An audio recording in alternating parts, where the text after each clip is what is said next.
Chapter 3. Connor. We enter the house, and there's a crash of thunder. Claire jumps.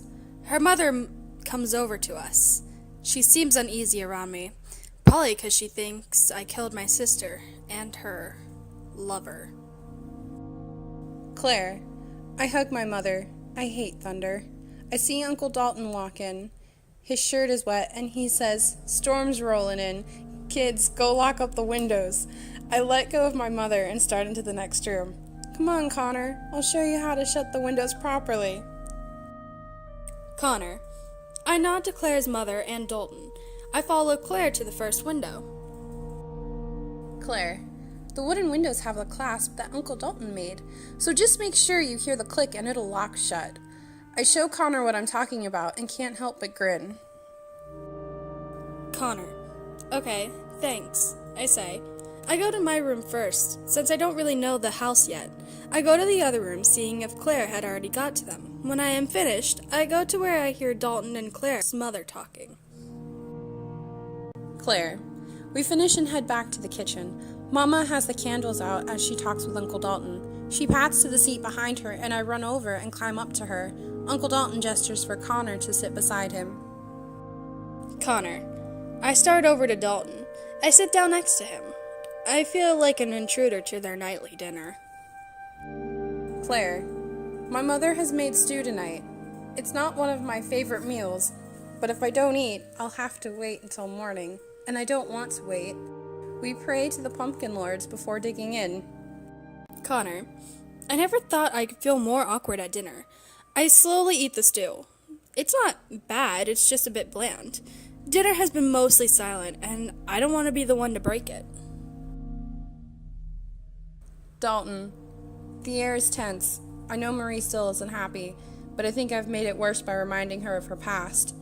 She eats in silence, and I want to apologize, but I don't want to alert the children.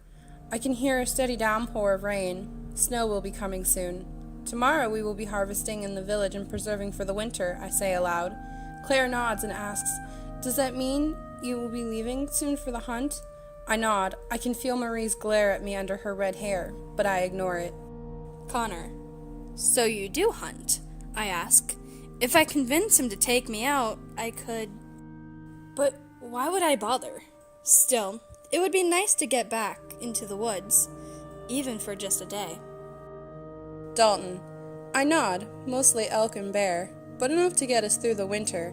And sometimes even fish, Claire adds with a grin. If she wasn't a girl, I could see her wanting to come. Marie gives her a look, and Claire goes back to eating.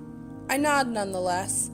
There's a fishing town about a day's journey, and we trade with them every now and then. Connor. Well, where I was living before here, they were just starting to teach me to hunt. Though I can't fish, I explain. Dalton. I smile. It seems that he is trying. That's a good sign. It's a tricky hobby, I say, about fishing, and then add, "Would you like to come along for the hunt? Many boys your age go out and are taught. It gives you a purpose for the village." Marie glances at me before going back to her food. I want to smirk, but I force myself not to. Connor. I'd love to. Of course, if that would be accepted, I add, looking at Marie. Claire. Mama is grouchy tonight. I can sense it. She waves her hand at Connor, her way of accepting and dismissing us at the same time. I scoot out of my seat and grab onto Connor. It's the first time that I see he has a mark under his eye. Like Mama, but the mark is different. "Look, Mama, he's got a mark kinda like yours," I point out, but she is not pleased. "Mind yourself," Mama snaps, and I apologize to Connor. "I'm sorry. Wanna go play?" Connor. Oh, sure, I say uneasily, waiting for her to drag me off. Marie. I wait for the children to be out of the room before snapping at my brother. "You shouldn't have brought him here. He's no good for Claire." "No good for her, or no good for you?" he asks me. I glare at him before starting to clean up. I want to hate him, but I can't. With everything he's done for me, I just can't. I can imagine he's smirking now. He knows I can only be so angry at him before I give up and let it go.